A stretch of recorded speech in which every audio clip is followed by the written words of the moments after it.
Yo, yo, yo, yo, yo, it's your boy, the insurance junkie, your fiduciary fella, the all-star advisor Alonzo Hall, and I've returned today with another ADH wealth solution. Today, we'll begin to discuss fulfilling all of your financial needs. To contribute to channel growth, the links are in the description.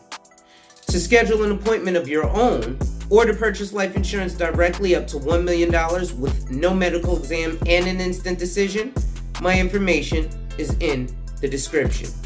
Lastly, make sure you hit that like, drop a comment, subscribe, and hit that notification bell so you're made aware every time I release new content. And as always, share, share, share. And now, here's our next feature.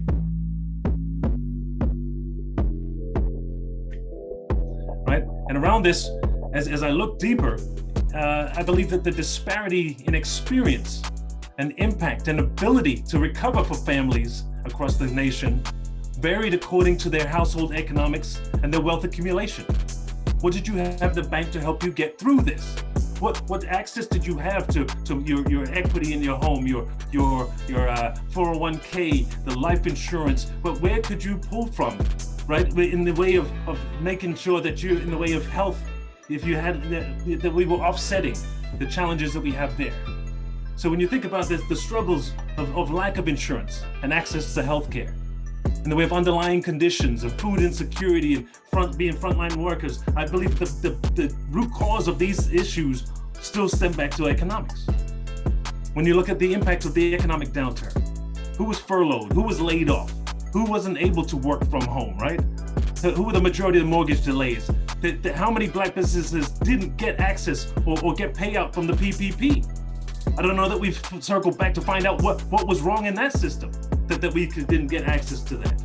Such to the point that 41% were projected to close permanently. And of course, when you look at the social justice, the social inequality, the social biases, the ongoing racist policies, and systemic racism, that still for me all come back down to the root cause being economics. So in that we say we got to fix the system, I say we also must focus on financial stability and economic opportunity. So how do we get ahead? How do we create change in this?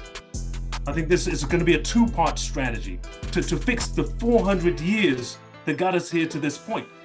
Right? We didn't just wake up today and say, what's wrong with the black folks that they can't get themselves together?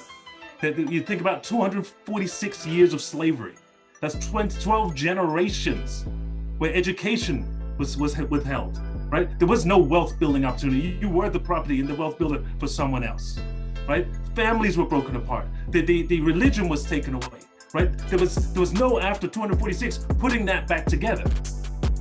And even in the 100 years that followed, right, as black folks were resilient and they figured out how to do for themselves and started to even achieve, like with Black Wall Street, the purposeful burning and bombing of those things, lynchings, terrorism, to make sure that it wasn't the advancements in that.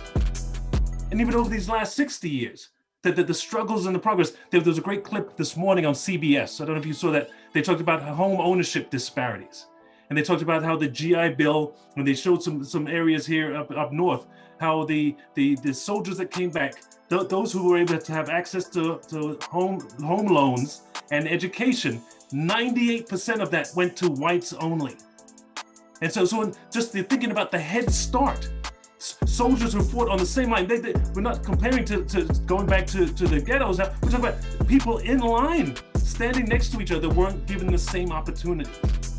So to fix that, I believe that we have to figure out ways to reconcile and remediate and pay reparations for the past, to bring some parts of the black community in line, right?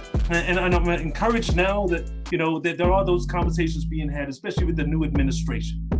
When we think about the affordable housing and business tax incentives and spending on education, maybe we'll have some progress there. But my bottom point here is that that's still dependent on the actions of others, right?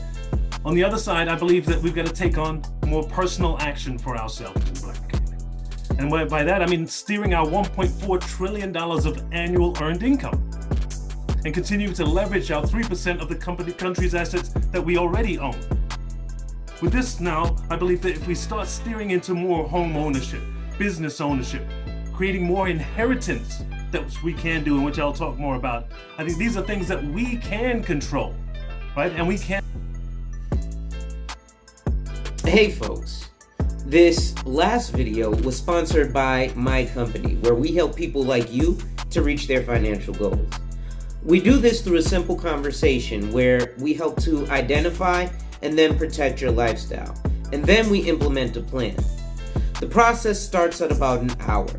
So, if you want more information or you want to schedule a consult, contact me via the information in the description box, and let's talk and see if we're actually a great fit for each other. And remember, ladies and gentlemen, when people challenge you, they don't challenge you to challenge you, but they challenge you to challenge you. Accept the challenge. Thank you, and enjoy life.